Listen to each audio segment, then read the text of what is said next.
नमस्कार मित्रांनो, अश्वमेध करिअर अकॅडमी आपल्या सर्वांचं सहर्ष स्वागत. आपल्याला माहिती आहे आज आपला तिसरा पेपर झाला आहे. तुम्हाला सर्वांना तो पेपर चांगला गेला असेल. आपल्याला त्या पेपरचा आज एक्सप्लेनेशन बघायचं आहे. आपण विषय आहे आपला इकॉनॉमिक्स. आपण इकॉनॉमिक्सचं एक्सप्लेनेशन बघूया. क्वेश्चन नंबर 46 पासून जल जीवन मिशन अभियानाविषयी विधाने विचारत घ्या. जल जीवन मिशन आहे त्याच्याबद्दल आपल्याला विधाने विचारलेली.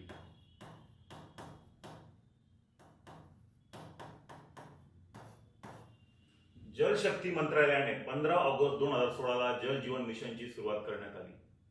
पहिला ऑप्शन आहे. दुसरा ऑप्शन आहे या मिशन अंतर्गत हर घर जल अभियान राबवण्यात आले. तिसरा ऑप्शन आहे प्रत्येक ग्रामीण कुटुंबाला घरगुती नळ योजनेद्वारे प्रति व्यक्ती दिवसाला 55 लिटर पाणी 2024 पर्यंत पुरवणे अभियानाचे उद्दिष्ट होते. आपल्याला योग्य विधाने विचारात घ्यायची आहे. जल जीवन मिशन जल शक्ती मंत्रालयाद्वारे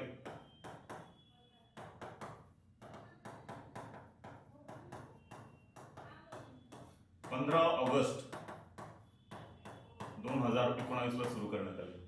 महत्वाचं काय आहे की या योजनेला आता 5 वर्ष पूर्ण होत आहे. तुम्हाला माहिती आहे आयोगाच्या पेपरमध्ये ज्या योजनेला 5 वर्ष किंवा 10 वर्ष आले असेल त्यावरती प्रश्न यायचे चान्सेस जास्त असतात. त्यामुळे आपण हा प्रश्न घेतलेला आहे. काय ते जलशक्ती मंत्रालयाने 15 ऑगस्ट 2019 ला जल जीवन मिशनची सुरुवात केली होती. त्यामध्ये मेन कार्य काय होतं? Functional housing tap water connection, म्हणजे ग्रामीण कुटुंबाला आपल्याला काय द्यायचंय? नळाद्वारे पाणी पुरवायचंय. पूर्ण ग्रामीण कुटुंबांना नळाद्वारे पाणी द्यायचंय आणि प्रत्येक व्यक्ती प्रतिदिन किती पाणी द्यायचंय? 55 लिटर. आधी 40 लिटर होतं, आता त्यांनी ते 55 लिटर केलेलं आहे. त्यामुळे आपले पहिला ऑप्शन, दुसरा ऑप्शन आणि तिसरा ऑप्शन हे तिन्ही ऑप्शन बरोबर येतात आणि आपलं उत्तर येतं ऑप्शन नंबर सी. त्याचबरोबर आपल्याला जल जीवन मिशन बद्दल अजून काय माहिती पाहिजे? तर WHO ने एक नवीन अहवाल जाहीर केला आहे. त्याच्यामध्ये सांगितलं जर भारतामध्ये जल जीवन मिशनची अंमलबजावणी योग्य रीतीने झाली तर जवळपास 4 लाख डायरियामुळे होणारे मृत्यू आपण कमी करू शकतो. WHO मिशन ऑर्गनायझेशनचा एक नवीन अहवाल आला आहे. त्याच्यात त्यांनी सांगितलं की भारतामध्ये जर जल जीवन मिशनची अंमलबजावणी योग्य झाली तर भारतामध्ये जवळपास 4 लाख डायरियामुळे होणारे मृत्यू आपण कमी करू शकतो. तर ज्या टायमिंगला 2019 ला जल जीवन मिशनची सुरुवात झाली होती त्यावेळी 70% ग्रामीण कुटुंबांकडे नळाद्वारे पाणी होतं आणि आता 2024 ला जवळपास 62% कुटुंबापर्यंत नळाद्वारे पाणी पोहोचवण्यात आलेलं आहे. त्याचबरोबर तुम्हाला ही पण गोष्ट माहिती पाहिजे की कुठल्या राज्यांनी आपलं जल जीवनचं मिशन पूर्ण केलेलं आहे. तर त्या राज्यांची नावं आहे गुजरात, गोवा, पंजाब, हरियाणा आणि तेलंगणा यांनी आपलं 100% लक्ष्य पूर्ण केलेलं आहे. त्याचबरोबर दादरा नगर हवेली ह्या केंद्रशासित प्रदेशाने पण आपलं 100% जल जीवन मिशन म्हणजे प्रत्येक घराला नळाद्वारे पाणी द्यायचं उद्दिष्ट पूर्ण केलेलं आहे. अशा पद्धतीने यामुळे 46व्या प्रश्नाचं उत्तर काय असतं? सर्व बरोबर, म्हणजे वरील तीनही ऑप्शन बरोबर देण्यात आलेले आहे. नेक्स्ट प्रश्न बघा.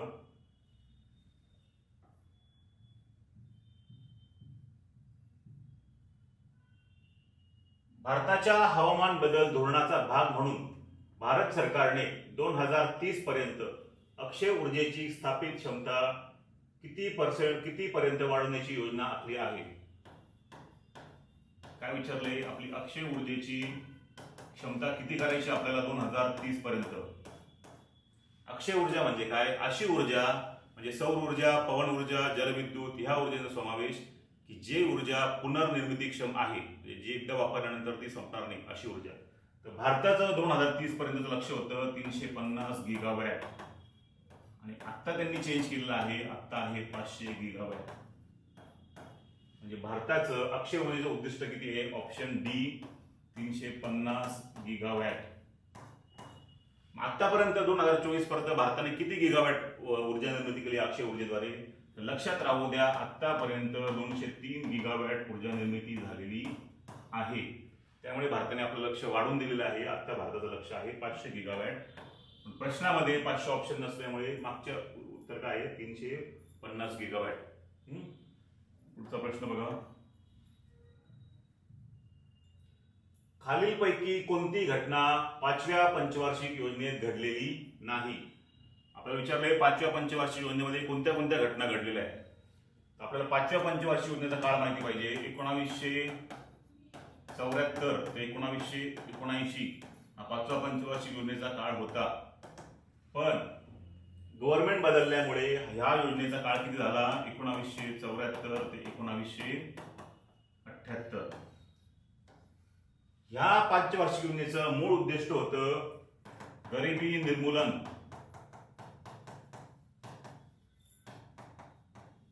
आणि स्वावलंबन. त्याचं जीडीपीचं उद्दिष्ट होतं 5व्या पंचवार्षिक योजनेचं 4.4%. ती प्राप्त केली आपण जवळपास 4.8. उद्दिष्ट आपण प्राप्त केलेलं आहे 5व्या पंचवार्षिक योजनेमध्ये. आणि मुख्य उद्दिष्ट काय होतं? गरिबी निर्मूलन आणि स्वावलंबन. आपल्याला काय विचारलेलं आहे की 5व्या पंचवार्षिक योजनेमध्ये कोणती घटना घडलेली नाही? तर गरिबी हटवाचं लक्ष हे साहजिकच आहे, हे असणार होतं. म्हणजे पहिला ऑप्शन बरोबर येतो. हरित क्रांतीची मुहूर्तमेढ आपण बघू. पोखरण 1 ची चाचणी ही पण 5व्या पंचवार्षिक योजनेमध्ये करण्यात आली होती. आणि 42वी घटना दुरुस्ती आपल्याला सर्वांना माहिती आहे की 1976 ला झाली. म्हणजे 5व्या पंचवार्षिक योजनेच्या कार्यकाळातच 42वी घटना दुरुस्ती झाली आहे. मग हरित क्रांतीची मुहूर्तमेढ कधी रोवण्यात आली? तर हरित क्रांतीची मुहूर्तमेढ रोवण्यात आलेली आहे 1966 ला. म्हणजे जेव्हा योजनेला सुट्टीचा काळ होता, आपल्याला माहिती आहे 66 ते 69 पर्यंत योजनेला सुट्टी होती. म्हणजे त्या काळामध्ये पंचवार्षिक योजना राबवली गेली नाही. त्या काळात काय झालेलं आहे की वार्षिक योजना राबवली. 1966 जी वार्षिक योजना होती त्याच्यामध्ये हरित क्रांतीची मुहूर्तमेढ रोवण्यात आली होती. त्यामुळे ह्या प्रश्नाचं उत्तर काय असतं? ऑप्शन 2 म्हणजे बी उत्तर काय? हरित क्रांतीची मुहूर्तमेढ 5व्या पंचवार्षिक योजनेत घडलेलं नाही. हे कधी घडलंय? वार्षिक योजना जी 1966 ला झाली होती.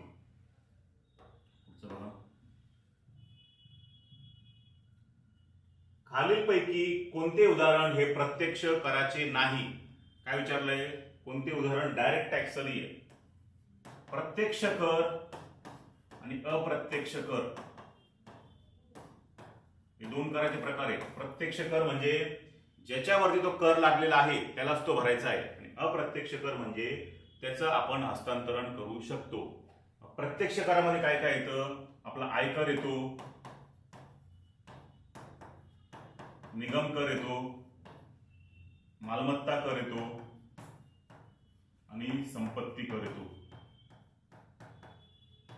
आणि अप्रत्यक्ष करामध्ये काय येईल? आपला जीएसटी येईल, सीमा शुल्क येतं, व्हॅट येतो. हे सगळे अप्रत्यक्ष कराचे उदाहरणं आहे.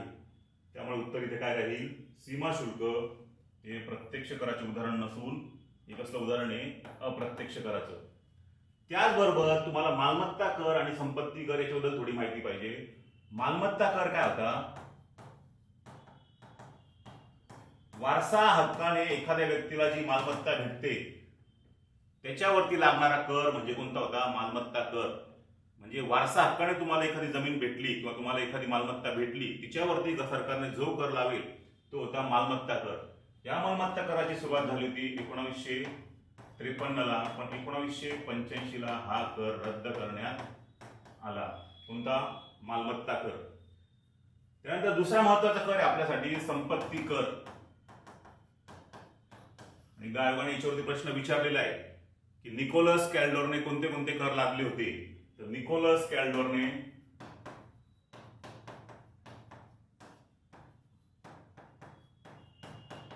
संपत्ती कर, खर्च कर, भांडवली लाभ कर हे कर लादले होते. संपत्ती कर काय होता? तुमची संपत्ती एका ठराविक मर्यादेच्या बाहेर गेली तर त्याच्यावरती सरकारला अधिकार होता की तुम्ही त्याच्यावरती टॅक्स लावू शकता. तर त्याच्यामुळे संपत्ती कर पण काय होतं? हे प्रत्यक्ष कराचं उदाहरण होतं. ह्या प्रश्नामध्ये आपलं उत्तर काय असतं? ऑप्शन डी सीमा शुल्क हे कसलं उदाहरण आहे? अप्रत्यक्ष कराचे. त्याच्यामुळे उत्तर काय असेल? ऑप्शन डी सीमा शुल्क. पुढचा प्रश्न बघा. रंगराजन तज्ञ गटाने 2011-12 मध्ये कॅलरी उपभोगाचा निकष ग्रामीण भागासाठी आणि शहरी भागासाठी किती ठरवला होता? रंगराजन समिती कशासाठी येते? 2012 साली दारिद्र्याचं मोजमाप करण्यासाठी. ती अहवाल देते 2014ला. त्याच्या आधीच्या तेंडुलकर समितीने कॅलरीचं मोजमापाद्वारे दारिद्र्याचं मोजण्याचं प्रमाण हे रद्द केलं होतं. म्हणजे तेंडुलकर सांगतो की काय, तुम्ही आता कॅलरी वापरू नका, परंतु रंगराजन समिती परत कॅलरीनुसार दारिद्र्याचं मोजमाप करण्याचं ठरवते. मग ती ग्रामीण भागामध्ये किती सांगते? 2155 कॅलरी आणि शहरी भागात सांगते 2090 कॅलरी. म्हणजे ऑप्शन येतो ऑप्शन बी. ग्रामीण भागात सांगेल 2155 कॅलरी, शहरी भागात सांगेल 2090 कॅलरी. त्याचबरोबर आपल्याला हे पण माहिती पाहिजे की रंगराजन समितीने अजून कोणते कोणते तत्व सांगितले ते. रंगराजन समिती काय सांगते? अन्न घ्या दारिद्र्य टोपलेमध्ये, त्याच्यासोबत 4 घटक आणि इतर घटक. हे 4 घटक कोणते होते? कपडे, शिक्षण, निवारा आणि वाहन खर्च. काय काय होते?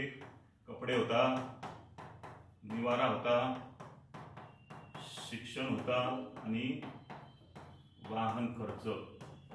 या गोष्टी रंगराजन समितीने नवीन सांगितल्या होत्या, ज्या तेंडुलकर समितीने सांगितलेल्या नव्हत्या. पण ह्या प्रश्नाचं उत्तर काय येतं? ऑप्शन बी. 2155 कॅलरी ग्रामीण भागात आणि 2090 कॅलरी शहरी भागामध्ये. प्रश्न बघा. 1 एप्रिल 1999ला पूर्वीच्या 6 योजनांचे एकत्रीकरण करून कोणती योजना सुरू केली? ऑप्शन काय? जवाहर ग्राम समृद्धी योजना, स्वर्ण जयंती ग्राम स्वरोजगार योजना, स्वर्ण जयंती शहरी रोजगार योजना आणि राष्ट्रीय ग्रामीण रोजगार हमी योजना. ह्या प्रश्नाचं उत्तर आहे ऑप्शन बी. स्वर्ण जयंती ग्राम स्वरोजगार योजना. काय होतं? ग्रामीण भागामध्ये स्वयंरोजगारासाठी स्वयंसहायता गट आणि इतर जे गट आहे त्यांना मदत करण्यासाठी नवीन योजना आली होती स्वर्ण जयंती ग्राम स्वरोजगार योजना. याच्यामध्ये 6 योजनांचं एकत्रीकरण करण्यात आलं होतं. तर कोणत्या कोणत्या योजना होत्या त्या? सिट्रा होती एक, त्याच्यानंतर होती आपली इंटिग्रेटेड रूरल डेव्हलपमेंट प्रोग्राम, त्यानंतर होती मिलियन वेल्थ प्रोग्राम, त्याच्यानंतर होती ट्रायसेम होती, ट्रायसेम, त्यानंतर development of woman and child in rural area होती, आणि अजून एक होती गंगा कल्याण योजना. कोणती होती? गंगा कल्याण योजना. या 6 योजनांचं एकत्रीकरण करून कोणती योजना बनवली? स्वर्ण जयंती ग्राम स्वरोजगार योजना. स्वातंत्र्यानंतरच्या 50व्या वर्षी बनवली होती, म्हणून तिचं नाव दिलं होतं स्वर्ण जयंती. आणि तिची सुरुवात होते 1 एप्रिल 1999ला. पुढचा प्रश्न बघा.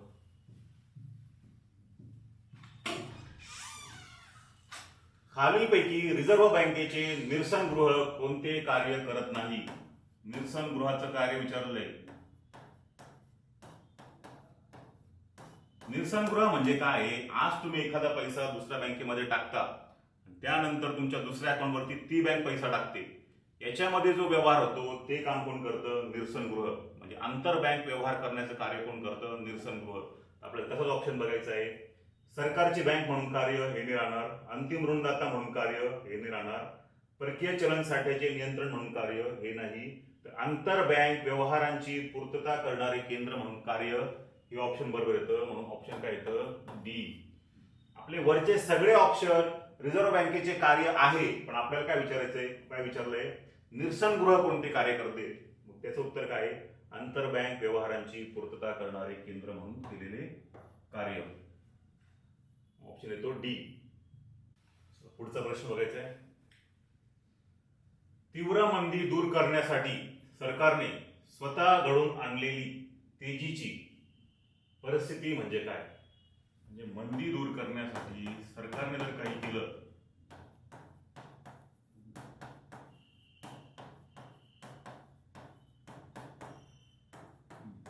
त्याच्याने थोडीशी चलनवाढ झाली, त्याला काय म्हणायचं? सरळ सरळ उत्तर आहे रिफ्लेशन. मराठीत बघून घ्या, मराठीत नावं अवघड आहे, इंग्लिश सोपे नाव आहे. काय? रिफ्लेशन म्हणजे काय? मंदी आल्यावरती सरकारने काही उपाययोजना केल्या, त्याच्यामुळे काय होईल, थोडीशी जी चलनवाढ होणार आहे त्याला काय म्हणायचं? रिफ्लेशन म्हणजेच मुद्रा संस्फिती.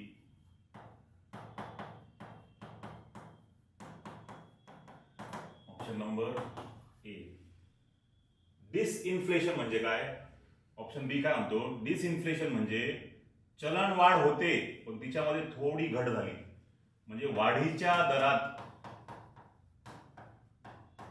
थोडी घट होते. म्हणजे चलनवाढ तर होतच राहणार आहे, पण तिचा जो वाढीचा दर होता, पहिले जर 9% वाढत असेल ती आता जर 8% वाढायला लागली, त्याला म्हणायचं डिसइन्फ्लेशन. काय म्हणायचं त्याला? डिसइन्फ्लेशन. आणि मुद्रा अवपात म्हणजे स्टॅगफ्लेशन म्हणजे काय? चलनवाढ होते आहे, चलनवाढ झाली तर रोजगार निर्मिती पण व्हायला पाहिजे, पण चलनवाढ होत असताना पण जर रोजगार निर्मिती होत नसेल तर त्याला म्हणायचं मुद्रा अवपात किंवा स्टॅगफ्लेशन. आपलं उत्तर काय असतं? रिफ्लेशन म्हणजेच मुद्रा संस्फिती. सरकार काय करेल? रिफ्लेशन करेल. परकीय चलन नियंत्रण कायद्याची अंमलबजावणी कधीपासून झाली? फेरा ऍक्टची अंमलबजावणी कधीपासून झाली? फेरा काय आहे? फॉरेन एक्सचेंज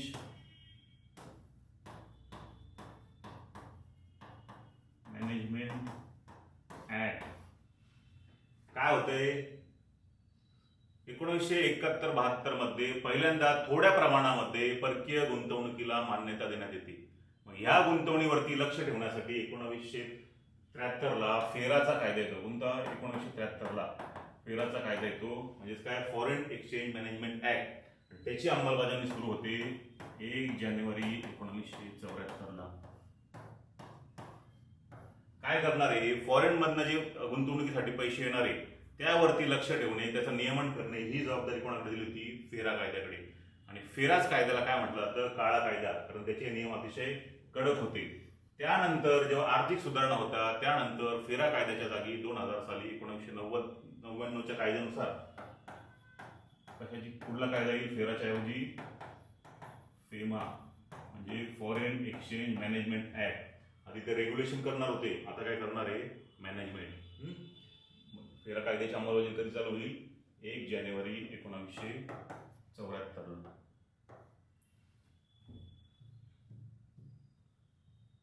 एकदम सोपा प्रश्न. खालीलपैकी कोणत्या कारणाने बेरोजगारीचे प्रमाण वाढते? काय विचारलंय? बेरोजगारी कशामुळे वाढणार आहे? तुम्हाला थोडं जरी लॉजिक लावलं तर लगेच तुम्हाला उत्तर आलं पाहिजे होतं.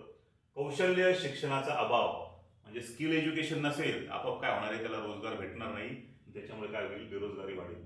दुसरं काय? शिक्षणातील चुकीची पद्धत. शिक्षणातील चुकीची पद्धत म्हणजे काय होतं? मार्केटमध्ये कशाची गरज आहे तुम्हाला ते न शिकवता तुम्हाला फक्त थेरॉटिकल जरी नॉलेज दिलं तर ते काय होऊ शकतं? चुकीची पद्धत होऊ शकते. तुम्हाला थिअरी सोबत प्रॅक्टिकल पण नॉलेज दिलं पाहिजे, किंवा भविष्यामध्ये किंवा आत्ताच्या उद्योगपीठांच्या गरजेनुसार शिक्षण पद्धती असावी, त्यालाच काय म्हणतात? शिक्षण योग्य शिक्षण पद्धती. आणि तशी पद्धत नसेल तर काय होईल? बेरोजगारीचं प्रमाण वाढणार आहे. तिसरं ऑप्शन काय आहे? अतिरिक्त यांत्रिकरण. साहजिक जास्तीत जास्त यांत्रिकरण झालं तर काय होणार आहे? आपल्यासारख्या जास्त लोकसंख्येच्या देशामध्ये काय होईल? यांत्रिकरण जर जास्त झालं तर लोकांना साहजिकच आहे बेरोजगारी भोगावी लागू शकते, कारण यंत्र सगळे काम करून घेईल, लोकांना कामासाठी रोजगार राहणार नाही. त्याच्यामुळे उत्तर काय असेल? फक्त ए बी सी हे तिन्ही ऑप्शन बरोबर येतं. उत्तर येतं option C. Planning and the poor हे पुस्तक कोणी लिहिले? विचारलंय प्लॅनिंग अँड द पुअर हे पुस्तक कोणी लिहिले? तर बी एस मिन्हास यांनी हे पुस्तक लिहिले. बी एस मिन्हासनी 1960 साली भारताचं दारिद्र्य मोजण्याचा प्रयत्न केला होता. त्यामध्ये त्यांनी सांगितलं होतं 20 रुपये दरडोई खर्चानुसार भारताचं दारिद्र्य मोजण्यात यावं. तर प्लॅनिंग अँड द पुअर हे पुस्तक कोण लिहितंय? बी एस मिन्हास.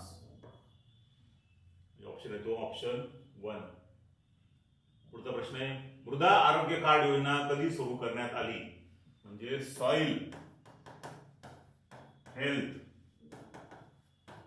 कार्ड योजना कधी सुरू केली?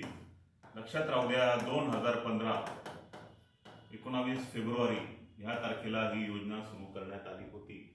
आता या योजनेला 10 वर्ष होत आहे, म्हणून चान्सेस आहे की याच्यावरती प्रश्न येऊ शकतात. राज्यसेवेला बेटी बचाओ बेटी पढाओ या योजनेवरती प्रश्न विचारण्यात आला होता, कारण तिला पण 10 वर्ष पूर्ण आलेली.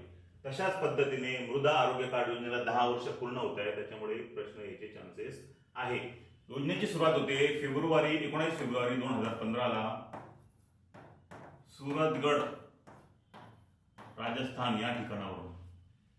या योजनेमध्ये काय होणार आहे, शेतकऱ्याची जी जमीन आहे किंवा शेतकऱ्याची जी शेती आहे तिचं योग्य पद्धतीने निरीक्षण करून त्याच्या मातीची योग्यपणे प्रयोगशाळेमध्ये तपासणी करून त्याच्यामध्ये कोणत्या घटकाची कमतरता आहे, कोणते घटक दिले पाहिजे, त्याच्यानुसार शेतकऱ्याला समजणार आहे की कोणत्या खताचा आपल्याला वापर करायचा आहे.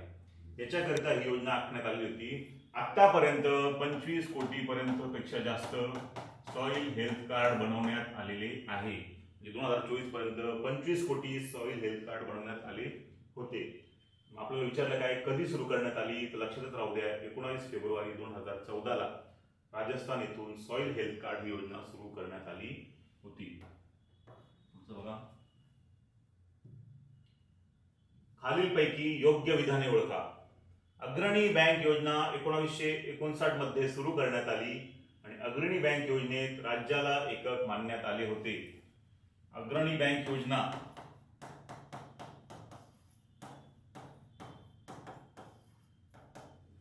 राष्ट्रीय पत पाहणी समितीने त्यांच्या अहवालामध्ये सांगितलं होतं की जास्तीत जास्त क्षेत्रीय दृष्टिकोन स्वीकारला पाहिजे, त्यासाठी कोणती योजना येते, अग्रणी बँक योजना.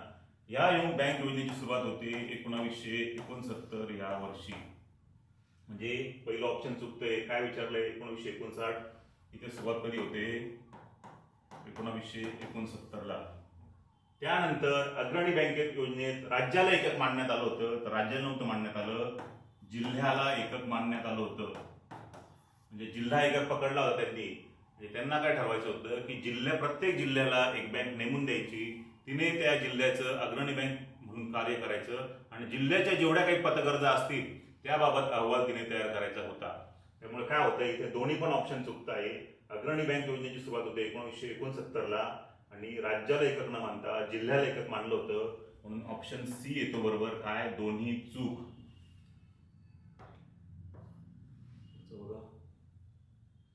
2011च्या लोकसंख्येनुसार महाराष्ट्राच्या लोकसंख्येची घनता 2001च्या तुलनेत कितीने वाढली आहे. आपल्याला काय विचारलंय, घनता कोणाची, महाराष्ट्राची. 2001ला किती होती, 2011ला किती वाढली असं विचारलंय. घनता म्हणजे काय होतं, ठराविक एरियामध्ये किती लोक राहतात त्याला म्हणतात लोकसंख्येची घनता. 2001 मध्ये महाराष्ट्राची घनता होती जवळपास 315 आणि 2011ला झाली ती 365. म्हणजे कितीने वाढली, जवळपास 50 पॉईंटने वाढली. त्याच्यामुळे उत्तर येतं ऑप्शन बी, 50. ठीक आहे. शेवटचा प्रश्न राहिला, निर्यात मूल्य आयात मूल्यापेक्षा कमी असल्यास व्यापार तोल हा कसा असतो. काय विचारलंय, निर्यात कमी आहे कोणापेक्षा, आयातीपेक्षा, तर साहजिकच व्यापार कसा असेल, प्रतिकूल. निर्यात जास्त असेल आयातीपेक्षा तर व्यापार कसा असेल, अनुकूल. पण इथे काय विचारलंय, निर्यात कमी आहे आयातीपेक्षा, व्यापार कसा असणार आहे, प्रतिकूल. म्हणजे ऑप्शन 1. ठीक आहे मित्रांनो, आपण इकॉनॉमिक्सच्या सर्व क्वेश्चनचं एक्सप्लेनेशन बघितलं आहे. अजून आपले 2 पेपर आहेत. जास्तीत जास्त विद्यार्थ्यांनी या दोन्ही पेपरचा लाभ घ्यायचा आहे. आपले जे पण कोणी कलिग्स असतील जे स्पर्धा परीक्षेची तयारी करतायत त्या सर्वांना या एक्झामबद्दल सांगा आणि जास्तीत जास्त लोकांपर्यंत एक्झामची माहिती द्या. धन्यवाद.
नमस्कार मित्रांनो, अश्वमेध करिअर अकॅडमी आपल्या सर्वांचं सहर्ष स्वागत.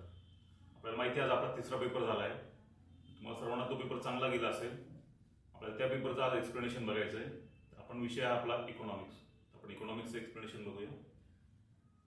क्वेश्चन नंबर 46 पासून जल जीवन मिशन अभियानाविषयी विधाने विचारत घ्या. जल जीवन मिशन आहे त्याच्याबद्दल आपल्याला विधाने विचारलेली.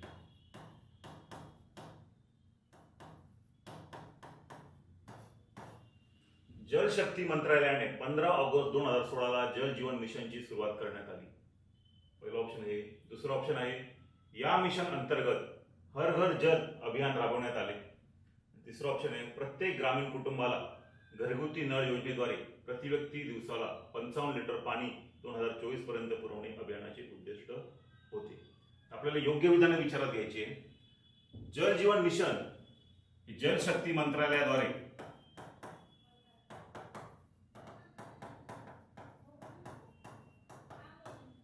15 ऑगस्ट 2019 ला सुरू करण्यात आले. महत्वाचं काय आहे की या योजनेला आता 5 वर्ष पूर्ण होत आहे. तुम्हाला माहिती आहे आयोगाच्या पेपरमध्ये ज्या योजनेला 5 वर्ष किंवा 10 वर्ष आले असतील त्यावरती प्रश्न यायचे चान्सेस जास्त असतात. त्यामुळे आपण हा प्रश्न घेतलेला आहे. काय ते जलशक्ती मंत्रालयाने 15 ऑगस्ट 2019 ला जल जीवन मिशनची सुरुवात केली होती. त्यामध्ये मेन कार्य काय होतं? Functional housing tap water connection, म्हणजे ग्रामीण कुटुंबाला आपल्याला काय द्यायचंय? नळाद्वारे पाणी पुरवायचंय. पूर्ण ग्रामीण कुटुंबांना नळाद्वारे पाणी द्यायचंय आणि प्रत्येक व्यक्ती प्रतिदिन किती पाणी द्यायचंय? 55 लिटर. आधी 40 लिटर होतं, आता त्यांनी ते 55 लिटर केलेलं आहे. त्यामुळे आपले पहिला ऑप्शन, दुसरा ऑप्शन आणि तिसरा ऑप्शन हे तिन्ही ऑप्शन बरोबर येतात आणि आपलं उत्तर येतं ऑप्शन नंबर सी. त्याचबरोबर आपल्याला जल जीवन मिशन बद्दल अजून काय माहिती पाहिजे? तर WHO ने एक नवीन अहवाल जाहीर केला आहे. त्याच्यामध्ये सांगितलं जर भारतामध्ये जल जीवन मिशनची अंमलबजावणी योग्य रीतीने झाली तर जवळपास 4 लाख डायरियामुळे होणारे मृत्यू आपण कमी करू शकतो. WHO मिशन ऑर्गनायझेशनचा एक नवीन अहवाल आला आहे. त्याच्यात त्यांनी सांगितलं की भारतामध्ये जर जल जीवन मिशनची अंमलबजावणी योग्य झाली तर भारतामध्ये जवळपास 4 लाख डायरियामुळे होणारे मृत्यू आपण कमी करू शकतो. तर ज्या टायमिंगला 2019 ला जल जीवन मिशनची सुरुवात झाली होती त्यावेळी 70% ग्रामीण कुटुंबांकडे नळाद्वारे पाणी होतं आणि आता 2024 ला जवळपास 62% कुटुंबापर्यंत नळाद्वारे पाणी पोहोचवण्यात आलेलं आहे. त्याचबरोबर तुम्हाला ही पण गोष्ट माहिती पाहिजे की कुठल्या राज्यांनी आपलं जल जीवनचं मिशन पूर्ण केलेलं आहे. तर त्या राज्यांची नावं आहे गुजरात, गोवा, पंजाब, हरियाणा आणि तेलंगणा यांनी आपलं 100% लक्ष्य पूर्ण केलेलं आहे. त्याचबरोबर दादरा नगर हवेली ह्या केंद्रशासित प्रदेशाने पण आपलं 100% जल जीवन मिशन म्हणजे प्रत्येक घराला नळाद्वारे पाणी द्यायचं उद्दिष्ट पूर्ण केलेलं आहे. अशा पद्धतीने यामुळे 46व्या प्रश्नाचं उत्तर काय असतं? सर्व बरोबर, म्हणजे वरील तीनही ऑप्शन बरोबर देण्यात आलेले आहे. नेक्स्ट प्रश्न बघा.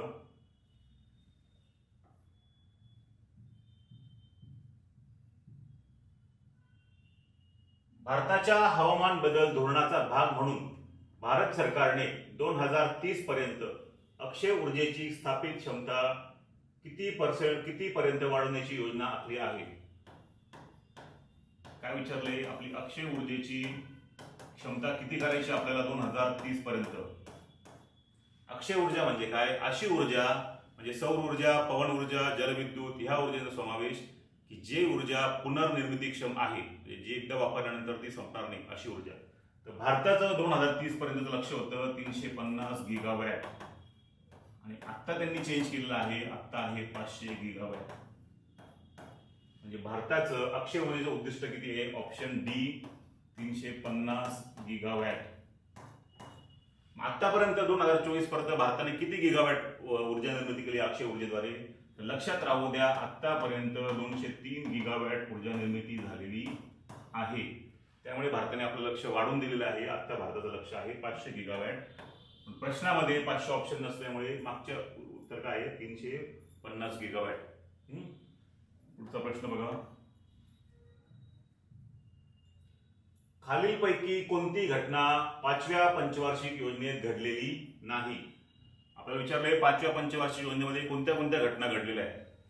आपल्याला 5व्या पंचवार्षिक योजनेचा काळ माहिती पाहिजे. 1974 ते 1979 हा 5व्या पंचवार्षिक योजनेचा काळ होता. पण गव्हर्नमेंट बदलल्यामुळे ह्या योजनेचा काळ किती झाला? 1974 ते 1978. ह्या पंचवार्षिक योजनेचं मूळ उद्दिष्ट होतं गरिबी निर्मूलन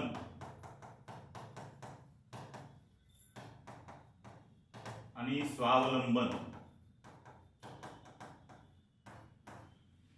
त्याचं जीडीपीचं उद्दिष्ट होतं 5व्या पंचवार्षिक योजनेचं 4.4%. ती प्राप्त केली आपण जवळपास 4.8. उद्दिष्ट आपण प्राप्त केलेलं आहे 5व्या पंचवार्षिक योजनेमध्ये. आणि मुख्य उद्दिष्ट काय होतं? गरिबी निर्मूलन आणि स्वावलंबन. आपल्याला काय विचारलेलं आहे की 5व्या पंचवार्षिक योजनेमध्ये कोणती घटना घडलेली नाही? तर गरिबी हटवायचं लक्ष हे साहजिकच आहे, हे असणार होतं. म्हणजे पहिला ऑप्शन बरोबर येतो. हरित क्रांतीची मुहूर्तमेढ आपण बघू.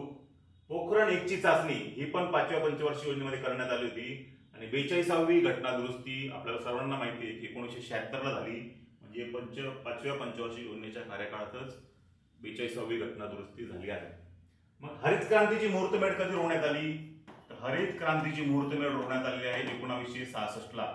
म्हणजे जेव्हा योजनेला सुट्टीचा काळ होता, आपल्याला माहिती आहे 66 ते 69 पर्यंत योजनेला सुट्टी होती. म्हणजे त्या काळामध्ये पंचवार्षिक योजना राबवली गेली नाही.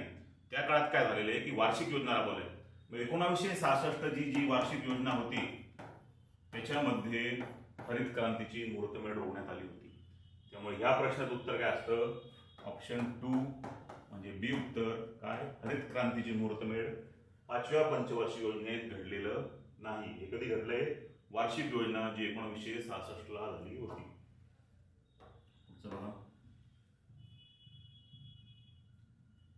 खालीलपैकी कोणते उदाहरण हे प्रत्यक्ष कराचे नाही? काय विचारलंय? कोणते उदाहरण डायरेक्ट टॅक्स आहे? प्रत्यक्ष कर आणि अप्रत्यक्ष कर हे दोन कराचे प्रकार आहेत. प्रत्यक्ष कर म्हणजे ज्याच्यावरती तो कर लागलेला आहे त्यालाच तो भरायचा आहे. आणि अप्रत्यक्ष कर म्हणजे त्याचं आपण हस्तांतरण करू शकतो.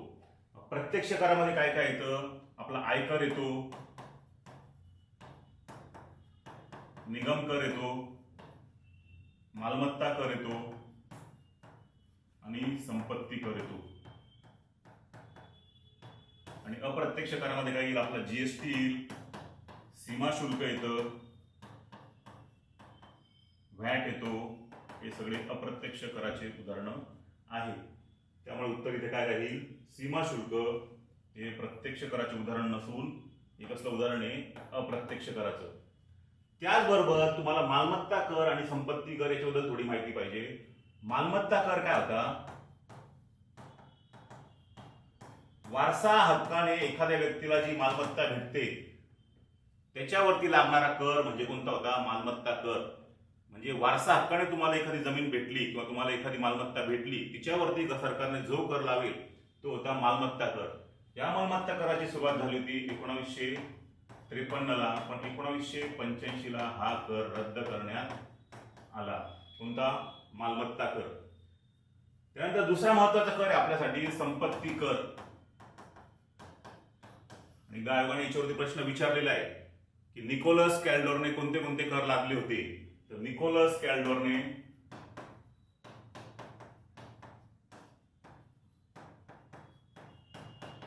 संपत्ती कर, खर्च कर, भांडवली लाभ कर हे कर लादले होते. संपत्ती कर काय होता? तुमची संपत्ती एका ठराविक मर्यादेच्या बाहेर गेली तर त्याच्यावरती सरकारला अधिकार होता की तुम्ही त्याच्यावरती टॅक्स लावू शकता. तर त्याच्यामुळे संपत्ती कर पण काय होतं? हे प्रत्यक्ष कराचं उदाहरण होतं. ह्या प्रश्नामध्ये आपलं उत्तर काय असतं? ऑप्शन डी सीमा शुल्क हे कसलं उदाहरण आहे? अप्रत्यक्ष कराचे. त्याच्यामुळे उत्तर काय असेल? ऑप्शन डी सीमा शुल्क. पुढचा प्रश्न बघा. रंगराजन तज्ञ गटाने 2011-12 मध्ये कॅलरी उपभोगाचा निकष ग्रामीण भागासाठी आणि शहरी भागासाठी किती ठरवला होता? रंगराजन समिती कशासाठी येते? 2012 साली दारिद्र्याचं मोजमाप करण्यासाठी. ती अहवाल देते 2014ला. त्याच्या आधीच्या तेंडुलकर समितीने कॅलरीचं मोजमापाद्वारे दारिद्र्याचं मोजण्याचं प्रमाण हे रद्द केलं होतं. म्हणजे तेंडुलकर सांगतो की काय, तुम्ही आता कॅलरी वापरू नका, परंतु रंगराजन समिती परत कॅलरीनुसार दारिद्र्याचं मोजमाप करण्याचं ठरवते. मग ती ग्रामीण भागामध्ये किती सांगते? 2155 कॅलरी आणि शहरी भागात सांगते 2090 कॅलरी. म्हणजे ऑप्शन येतो ऑप्शन बी. ग्रामीण भागात सांगेल 2155 कॅलरी, शहरी भागात सांगेल 2090 कॅलरी. त्याचबरोबर आपल्याला हे पण माहिती पाहिजे की रंगराजन समितीने अजून कोणते कोणते तत्व सांगितले ते.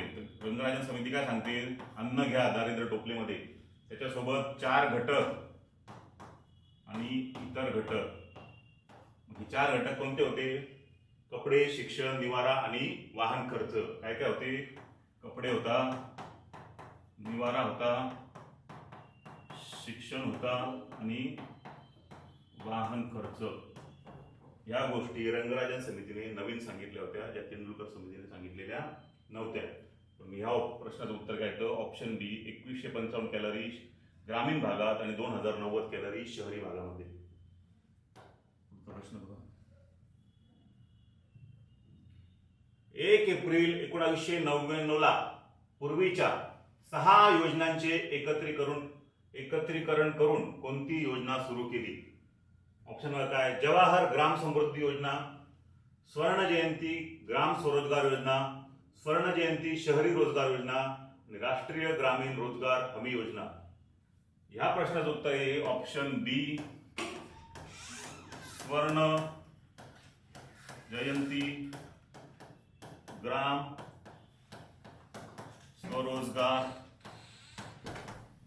योजना.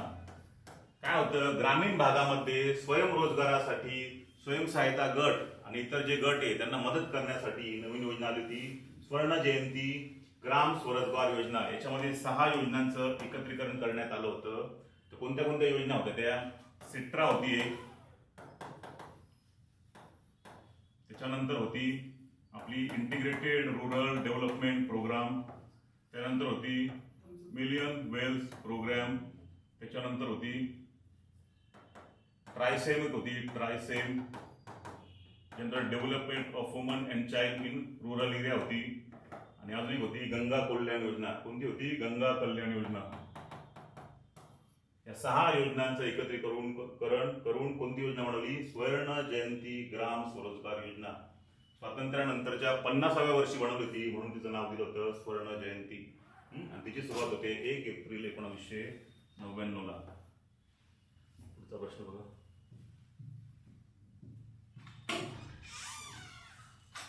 खालीलपैकी रिझर्व्ह बँकेचे निरसनगृह कोणते कार्य करत नाही?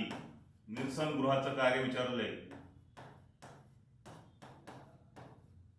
निरसनगृह म्हणजे काय? आज तुम्ही एखादा पैसा दुसऱ्या बँकेमध्ये टाकता, त्यानंतर तुमच्या दुसऱ्या अकाउंटवरती ती बँक पैसा टाकते. याच्यामध्ये जो व्यवहार होतो ते काम कोण करतं? निरसनगृह. म्हणजे आंतर बँक व्यवहार करण्याचं कार्य कोण करतं? निरसनगृह. आपल्याला तसंच ऑप्शन बघायचं आहे. सरकारची बँक म्हणून कार्य हे नाही राहणार, अंतिम ऋणदाता म्हणून कार्य हे नाही राहणार, परकीय चलन साठ्याचे नियंत्रण म्हणून कार्य हे नाही, तर आंतर बँक व्यवहारांची पूर्तता करणारे केंद्र म्हणून कार्य हे ऑप्शन बरोबर येतं. म्हणून ऑप्शन काय येतं? डी. आपले वरचे सगळे ऑप्शन रिझर्व्ह बँकेचे कार्य आहे, पण आपल्याला काय विचारायचंय? काय विचारलंय? निरसनगृह कोणते कार्य करते? मग त्याचं उत्तर काय? आंतर बँक व्यवहारांची पूर्तता करणारे केंद्र म्हणून केलेले कार्य. ऑप्शन येतो डी. पुढचा प्रश्न बघायचा आहे. तीव्र मंदी दूर करण्यासाठी सरकारने स्वतः घडवून आणलेली तेजीची परिस्थिती म्हणजे काय? म्हणजे मंदी दूर करण्यासाठी सरकारने जर काही केलं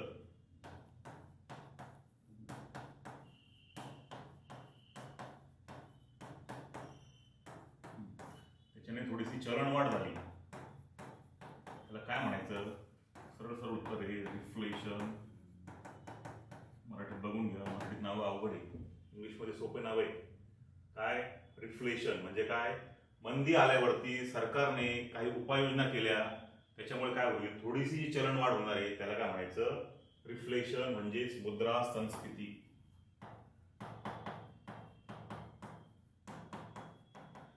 ऑप्शन नंबर ए. डिसइन्फ्लेशन म्हणजे काय? ऑप्शन बी काय म्हणतो? डिसइन्फ्लेशन म्हणजे चलनवाढ होते पण तिच्यामध्ये थोडी घट झाली, म्हणजे वाढीच्या दरात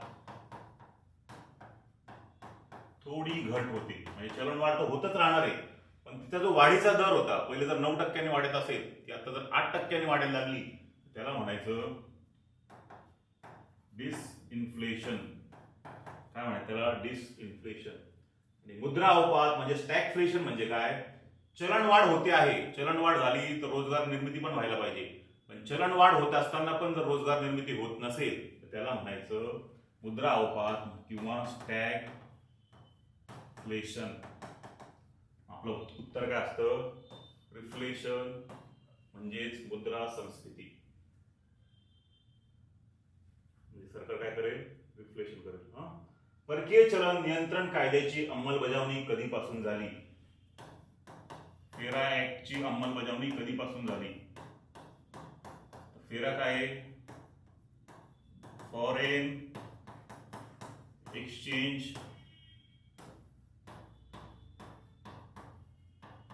मॅनेजमेंट ऍक्ट. काय होतंय? 1971-72 मध्ये पहिल्यांदा थोड्या प्रमाणामध्ये परकीय गुंतवणुकीला मान्यता देण्यात येते. मग ह्या गुंतवणुकीवरती लक्ष ठेवण्यासाठी 1973 ला फेराचा कायदा येतो. कोणता? 1973 ला फेराचा कायदा येतो. म्हणजेच काय? Foreign exchange management act. त्याची अंमलबजावणी सुरू होते 1 जानेवारी 1974 ला.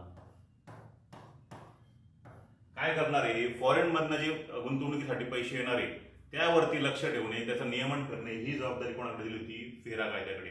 आणि फेराच कायद्याला काय म्हटलं जातं? काळा कायदा, कारण त्याचे नियम अतिशय कडक होते.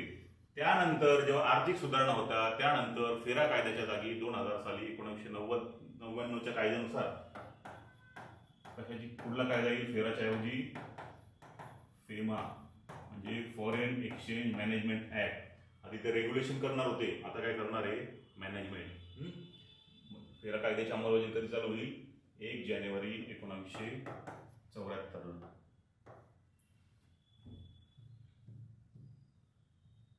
एकदम सोपा प्रश्न. खालीलपैकी कोणत्या कारणाने बेरोजगारीचे प्रमाण वाढते? काय विचारलंय? बेरोजगारी कशामुळे वाढणार आहे? तुम्हाला थोडं जरी लॉजिक लावलं तर लगेच तुम्हाला उत्तर आलं पाहिजे होतं. कौशल्य शिक्षणाचा अभाव म्हणजे स्किल एज्युकेशन नसेल, आपोआप काय होणार आहे? त्याला रोजगार भेटणार नाही, त्याच्यामुळे काय होईल? बेरोजगारी वाढेल. दुसरं काय? शिक्षणातील चुकीची पद्धत. शिक्षणातील चुकीची पद्धत म्हणजे काय होतं? मार्केटमध्ये कशाची गरज आहे तुम्हाला ते न शिकवता तुम्हाला फक्त थेरॉटिकल जरी नॉलेज दिलं तर ते काय होऊ शकतं? चुकीची पद्धत होऊ शकते. तुम्हाला थिअरी सोबत प्रॅक्टिकल पण नॉलेज दिलं पाहिजे, किंवा भविष्यामध्ये किंवा आत्ताच्या उद्योगपीठांच्या गरजेनुसार शिक्षण पद्धती असावी, त्यालाच काय म्हणतात? शिक्षण योग्य शिक्षण पद्धती. आणि तशी पद्धत नसेल तर काय होईल? बेरोजगारीचं प्रमाण वाढणार आहे. तिसरं ऑप्शन काय आहे? अतिरिक्त यांत्रिकरण.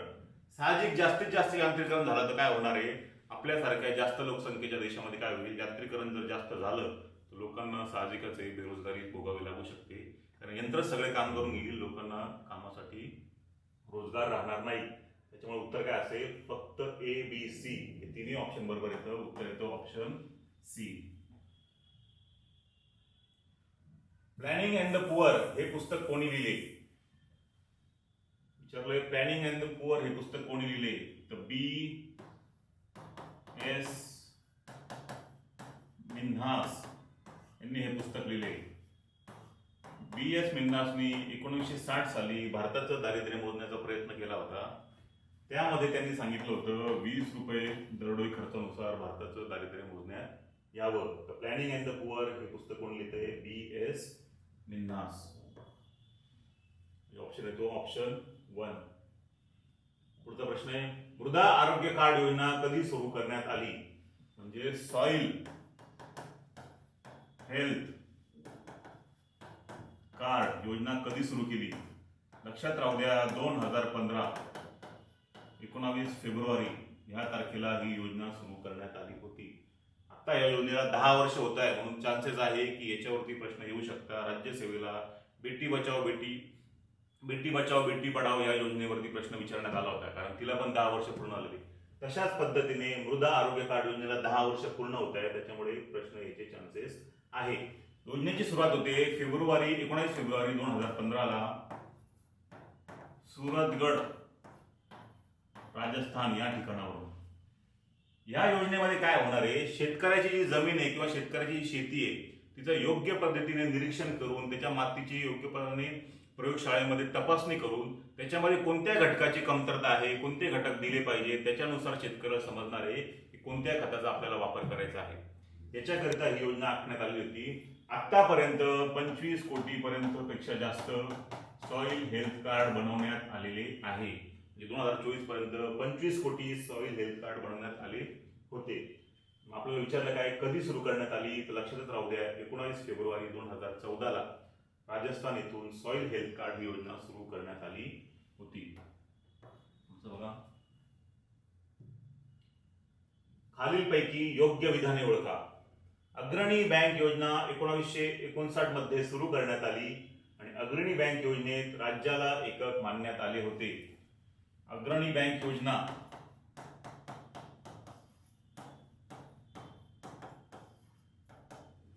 राष्ट्रीय पत पाहणी समितीने त्यांच्या अहवालामध्ये सांगितलं होतं की जास्तीत जास्त क्षेत्रीय दृष्टिकोन स्वीकारला पाहिजे, त्यासाठी कोणती योजना येते, अग्रणी बँक योजना. या बँक योजनेची सुरुवात होते 1969 या वर्षी. म्हणजे पहिलं ऑप्शन चुकतंय, काय विचारलंय 1959, इथे सुरुवात कधी होते 1969 ला. त्यानंतर अग्रणी बँकेत योजनेत राज्याला एकक मानण्यात आलं होतं, तर राज्याला नव्हतं मानण्यात आलं, जिल्ह्याला एकक मानण्यात आलं होतं. म्हणजे जिल्हा एकक पकडला होता त्यांनी. म्हणजे त्यांना काय ठरवायचं होतं की प्रत्येक जिल्ह्याला एक बँक नेमून द्यायची, तिने त्या जिल्ह्याचं अग्रणी बँक म्हणून कार्य करायचं आणि जिल्ह्याच्या जेवढ्या काही पतगरजा असतील त्याबाबत अहवाल तिने तयार करायचा होता. त्यामुळे काय होतं, इथे दोन्ही पण ऑप्शन चुकत आहे. अग्रणी बँक योजनेची सुरुवात होते 1969 ला आणि राज्याला एकक न मानता जिल्ह्याला एकक मानलं होतं, म्हणून ऑप्शन सी येतो बरोबर. काय, दोन्ही चूक.